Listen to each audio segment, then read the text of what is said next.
The morning sunlight filtered through the high windows of the Pacific Heights mansion, casting golden rays across the polished marble floor. Alex Rossi moved silently through the grand foyer, his footsteps barely audible on the expensive rugs. At 28, his handsome face showed the wear of someone who had carried too many worries for too long. His maid's uniform was impeccably pressed, but his eyes held a wariness that no amount of sleep could erase. In his pocket, a hospital bill reminder vibrated against his leg, another notification about his brother Ryan's mounting medical expenses. The mansion belonged to Jackson Reed, the 35-year-old CEO of Nexus AI, one of Silicon Valley's most promising startups. Known for his brilliant mind and cold demeanor, Jackson had built his empire from nothing but raw talent and relentless ambition. After a bitter divorce that had become tabloid fodder, he had retreated further into his work, allowing few glimpses of the man behind the success. Alex paused by the grand piano, carefully dusting its gleaming surface. Through the floor-to-ceiling windows, he could see San Francisco spread out below a city of stark contrasts, where tech billionaires and homeless encampments existed just streets apart. This mansion sitting atop Pacific Heights felt like another world entirely from the cramped apartment where his 19-year-old brother Ryan fought for his life with a failing heart. "Is everything ready for the investor meeting?" Jackson's voice cut through the silence. Making Alex turn, the CEO stood in the doorway, his tailored suit a perfect armor against vulnerability. "Yes, sir," Alex replied, stepping back from the piano. "The dining room is prepared, and the chef will arrive at 4. Jackson nodded, his eyes never quite meeting Alex's. There was always a wall there, constructed from privilege and painful experience. What Alex didn't know was that behind that wall lay memories of betrayal, of trusting the wrong person, of loving someone who had only wanted access to his technology. Alex understood walls all too well. He had built his own after Daniel, the wealthy entrepreneur who had promised him the world only to vanish when things got difficult. That experience had taught Alex that crossing class lines only led to heartbreak. If you've ever felt like you were living in two different worlds, trying desperately to bridge an impossible gap, this story is for you. Follow Heart Stories for more tales about finding connection in unexpected places and the courage to be vulnerable when every instinct says to protect yourself.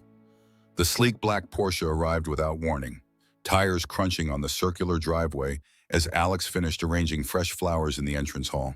The engine cut off with a purr, and a tall man in designer sunglasses emerged, his confident stride announcing his importance before he had even reached the door. Marcus Andrews, venture capitalist, tech industry power player, and Jackson's ex-husband. His arrival sent a visible ripple of tension through the mansion staff, who exchanged worried glances. Everyone knew the story how Marcus had used his position as Jackson's partner to gain insider knowledge about Nexus AI's groundbreaking algorithm, then attempted to sell the information to competitors. The divorce had been brutal, public, and left Jackson even more isolated than before. Alex opened the door before Marcus could ring the bell. "Mr. Reed is preparing for an investor meeting," he said politely but firmly. Marcus removed his sunglasses, revealing sharp eyes that assessed Alex from head to toe. "I'm sure he can spare a few minutes for his largest individual investor," he replied, brushing past Alex into the foyer. The commotion brought Jackson downstairs, his face hardening when he spotted Marcus. "What are you doing here?" he asked, voice tightly controlled. Marcus smiled, all perfect teeth and zero warmth. "Just checking on my investment before your IPO announcement. There are whispers you might be having trouble with the Series D funding round." He glanced at his watch. "Wouldn't want to see everything we built crumble." The threatening undertone was unmistakable. Marcus still held enough shares to cause problems, and his connections in Silicon Valley ran deep. If he pulled his investment now, just weeks before the planned IPO, it could trigger a domino effect. "We built nothing together," Jackson said coldly, "and the company is doing fine without your interference." Marcus's smile never faltered as he stepped closer. "Is it because my sources tell me the board is nervous? One bad quarter, one hint of instability in your personal life, and they might reconsider your position. He gestured around the mansion. All this gone just like that. Alex watched the exchange from the corner, feeling the tension thicken. Jackson's shoulders had tensed. His hands formed fists at his sides. For a brief moment, something like panic flashed across his face, the look of someone who had everything to lose. Then, to Alex's astonishment, Jackson turned and beckoned him forward. "Marcus, I'd like you to meet someone." His voice had changed, becoming almost gentle. As Alex approached uncertainly, Jackson placed a hand on his shoulder. "This is Alex, my husband." The words hung in the air like suspended glass. Alex froze, his eyes widening in shock as he looked from Jackson to Marcus. 1,000 questions raced through his mind, but something in Jackson's pleading gaze stopped him from speaking. Marcus took a step back, his confident facade cracking. "Husband, since when? We kept it private," Jackson replied smoothly, his arm now around Alex's waist. "After everything with you, I wanted something real, something not for public consumption." The temperature in the room seemed to drop several degrees. Marcus stared at them both, clearly searching for signs of deception. Alex forced himself to breathe normally, to lean slightly into Jackson's touch as if it were familiar. "How convenient," Marcus finally said, his voice dripping with suspicion. "And does the board know about this development?" "Our personal life is private," Jackson responded. "But they're aware I'm in a committed relationship. Now, if there's nothing else, we have plans this evening." After Marcus left, the mansion fell into heavy silence. Alex stood in the kitchen, hands braced against the counter, heart hammering in his chest. "I'm sorry," Jackson said from the doorway. "I shouldn't have involved you." Alex turned to face him. "Why did you—" Jackson ran a hand through his hair, suddenly looking exhausted. "Marcus is trying to sabotage the IPO. If he convinces investors I'm unstable, everything I've built is at risk." He paused. "He knows all my vulnerabilities, including how lonely I've been since the divorce. Having found someone, it changes the narrative." "So I'm just a convenient prop?" Alex asked, his voice sharper than intended. "No," Jackson replied quietly. "You're the only person who's never asked me for anything beyond what I owe you for your work. That's rare in my world." Later that night, as Alex walked home to his cramped apartment in the Mission District, his phone buzzed with notifications. Marcus had wasted no time. Tech blogs were already speculating about Jackson Reed's mysterious new husband. By morning, paparazzi would be camped outside the mansion, hungry for a glimpse of the man who had captured the heart of Silicon Valley's most eligible bachelor. Alex stood at the crossroads between two San Franciscos, the glittering tech wealth of Pacific Heights behind him, the struggling neighborhood where his brother waited ahead. For the first time, he wondered if the gap between these worlds could ever truly be bridged, or if trying would only leave him more broken than before. The next morning arrived with the predicted media storm. Alex found 3 photographers waiting outside his apartment building, their cameras raised the moment he stepped onto the sidewalk. By the time he reached Jackson's mansion, a small crowd had gathered by the gates, shouting questions as he hurried inside. "I should quit," Alex said firmly, standing in Jackson's home office. "This is insane. I never agreed to be thrust into the spotlight." Jackson looked up from his laptop, dark circles under his eyes suggesting he hadn't slept. "Please don't," he said, his voice lacking its usual authority. "I'll increase your salary enough to cover all of Ryan's medical expenses. Just give me until after the IPO launch." Alex hesitated, torn between self-preservation and his brother's needs. 2 months, he finally agreed. "And I want to set some boundaries." That weekend, Alex took Jackson to the Castro district, away from the elite restaurants and exclusive clubs of his usual circuit. They walked among rainbow flags and historic landmarks, Jackson uncomfortably aware of how out of place his designer clothes made him look. "This is where I grew up," Alex explained as they sat in a small cafe. "Not literally, but it's where I found myself after leaving home." He stirred his coffee thoughtfully.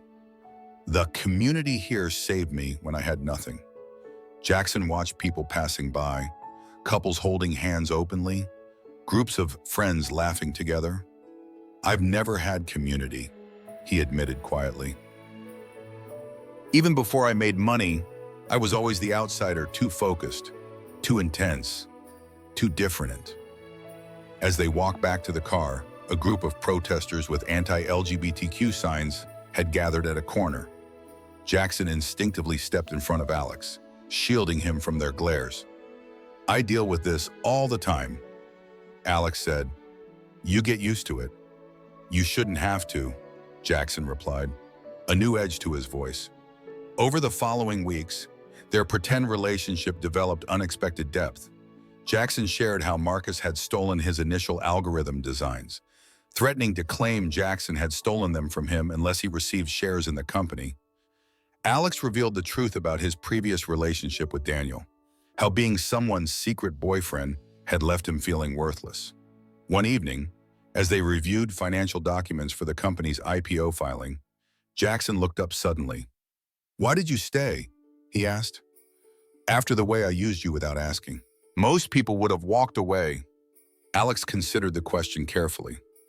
Because underneath your CEO persona, I glimpsed someone who's as afraid of being hurt as I am. And because Ryan needs that surgery, before Jackson could respond, his phone rang. Catherine Chen, his chief operating officer. Her voice carried clearly through the speaker. The board is concerned about this relationship. Jackson, an unvetted husband appearing right before the IPO. It looks impulsive, potentially destabilizing. My personal life isn't up for board approval, Jackson replied coldly. It is when it affects stock prices, Catherine countered. Some investors are questioning your judgment. We need to control this narrative, or postpone the offering. After ending the call, Jackson paced the room, tension radiating from him. This is exactly what Marcus wanted, he muttered. To create doubt, to make me look unreliable. That night, as Alex was preparing to leave, his phone rang. It was the hospital. Ryan's condition had deteriorated suddenly. He needed immediate surgery. The estimated cost, nearly $200,000. Alex sank onto the stairs, phone clutched in his trembling hand. The floor seemed to tilt beneath him as he calculated the impossible numbers. Even with his increased salary, even selling everything he owned, he couldn't come close to that amount. Jackson found him there, took one look at his face, and sat beside him. What happened? He asked quietly. When Alex explained, Jackson didn't hesitate. I'll take care of it, he said, already reaching for his phone. No, Alex responded sharply. I'm not a charity case. It's not charity, Jackson insisted. It's what people do when they care about each other. The words hung between them, neither fully acknowledging what they implied, but as Jackson's hand found Alex's, their fingers intertwining, something shifted, the pretense fading as something genuine took its place. Later that night, after making arrangements for Ryan's surgery, Alex realized that the walls he'd built after being hurt by Daniel were slowly crumbling. The question wasn't whether he could bridge the gap between their worlds anymore. It was whether he was brave enough to try. The hospital corridor gleamed under fluorescent lights as Alex paced outside the operating room. 12 hours had passed since Ryan's emergency surgery began, each minute stretching into eternity. Jackson sat nearby, his usual immaculate appearance disheveled after the overnight vigil. Neither spoke much. Words seemed inadequate against the backdrop of medical machinery and hushed urgency. When the surgeon finally emerged, her tired smile told Alex everything before she spoke. The procedure went well, she confirmed. Your brother's new heart is beating strongly. Relief washed over Alex like a physical force. He gripped the wall for support, tears streaming freely down his face. Jackson moved beside him, a steady presence in the storm of emotion. Thank you, Alex whispered, not just to the doctor, but to the universe that had somehow brought Jackson into his life at precisely the moment he needed him most. Later, as they watched Ryan sleep peacefully in recovery, Alex discovered the truth. Jackson hadn't merely authorized payment for the surgery. He had made a substantial donation to the hospital's cardiac care unit, ensuring Ryan would receive follow-up treatment and rehabilitation without cost. The gesture was executed with such discretion that even the hospital administrators didn't know the source. "Why didn't you tell me?" Alex asked quietly. Jackson looked uncomfortable with the question. "It wasn't about recognition," he said. "I just wanted to help." But their moment of connection was short-lived. As they left the hospital, Marcus Andrews stood waiting by the entrance, a tabloid journalist at his side. Cameras flashed while Marcus approached with feigned concern. "Jackson, I heard about your husband's brother. Such a touching story, the wealthy CEO saving his housekeeper's sibling." His emphasis on housekeeper carried unmistakable disdain. "The board will be fascinated to learn how deeply involved you've become with your staff." The journalist scribbled notes eagerly as Jackson stepped protectively in front of Alex. "This is a private matter," he said coldly. Marcus smiled thinly. "Nothing's private when you are about to go public.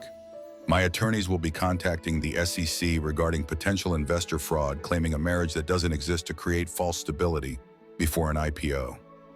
As they drove back to Pacific Heights, tension filled the car. "He's going to destroy everything," Jackson said, knuckles white on the steering wheel.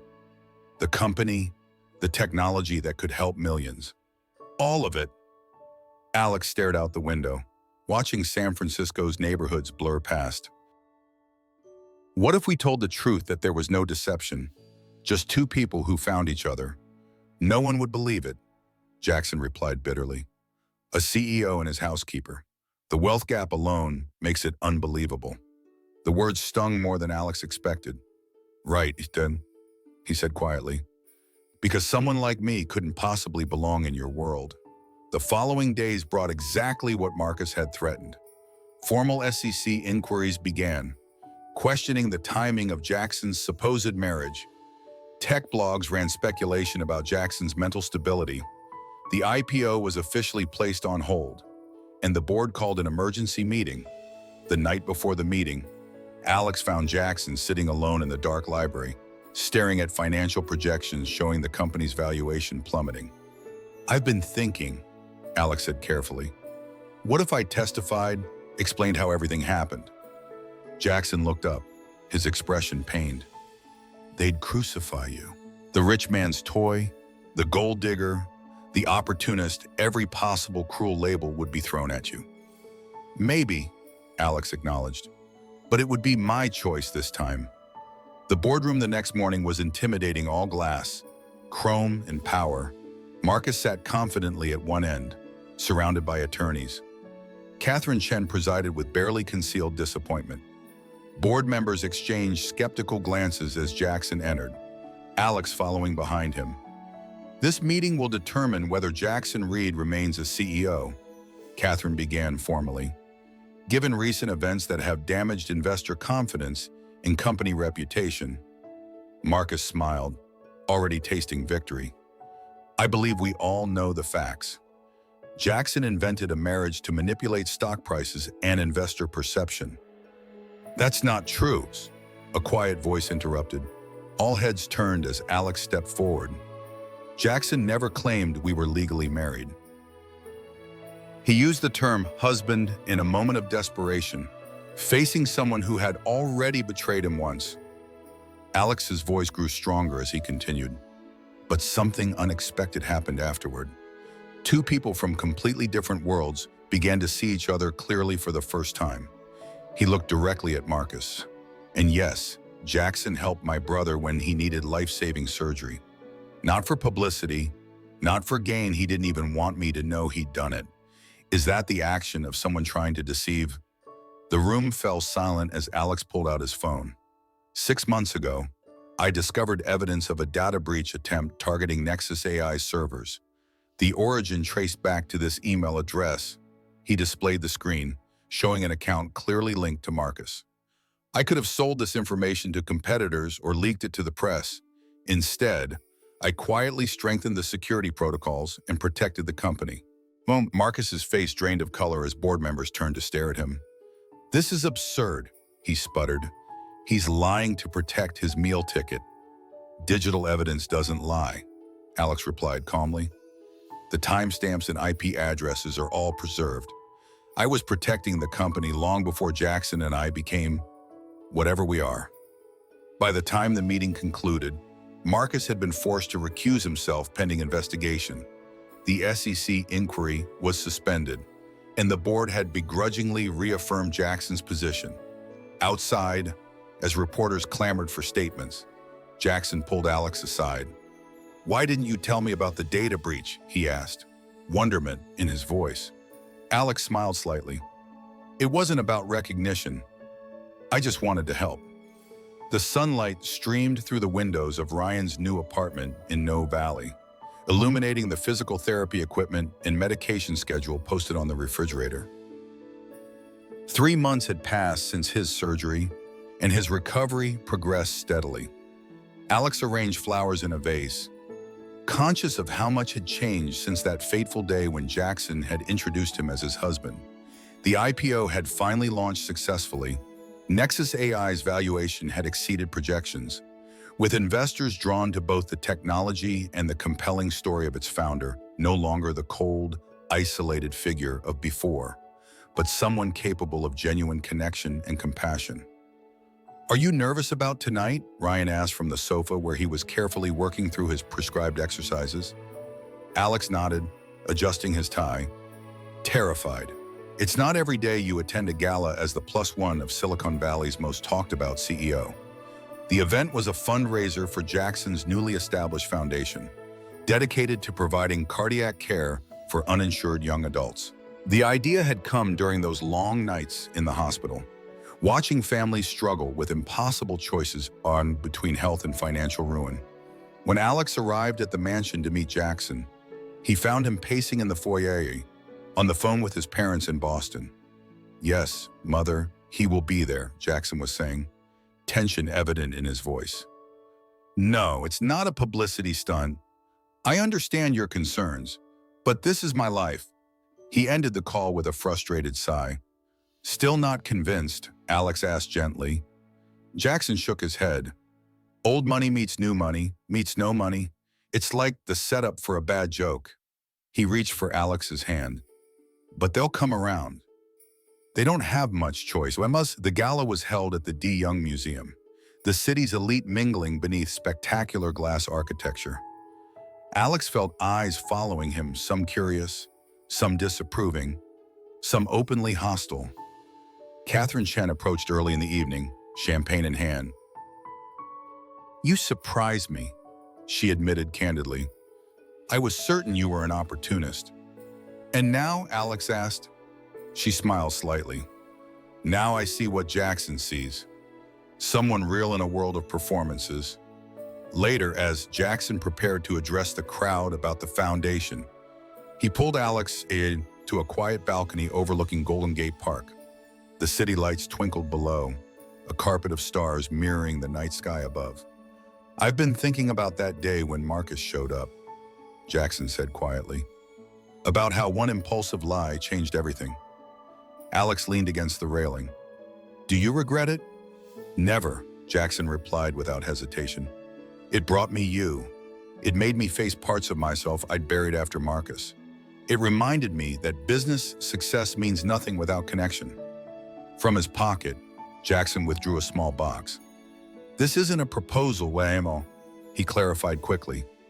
"We're not there yet, but it is a promise." Inside nested 2 identical platinum bands, simple and elegant. A promise that whatever happens between us, it will be real. No more pretending. As they rejoined the gala, Jackson took the stage. The crowd fell silent, expectant. "Thank you all for coming tonight," he began. "The Nexus AI Heart Foundation exists because I learned something vital this year, that true innovation comes not from isolation, but from connection." His eyes found Alex in the crowd. "From understanding that the walls we build between different worlds, between wealth and struggle, between power and vulnerability, are illusions. The real strength comes when those walls fall." That night, as they stood on the mansion's terrace watching fog roll in across the bay, Alex reflected on how far they'd come, from employee and employer, to fake husbands, to something entirely authentic. The journey had been neither smooth nor simple, but it had brought them both something neither had expected to find. "What are you thinking about?" Jackson asked, wrapping his arms around Alex from behind. "That sometimes the most honest things begin with a lie," Alex replied, "and that bridges between different worlds can be built, one brave step at a time. Have you ever found connection in the most unexpected places? Have you crossed boundaries of class, background, or circumstance to discover something genuine?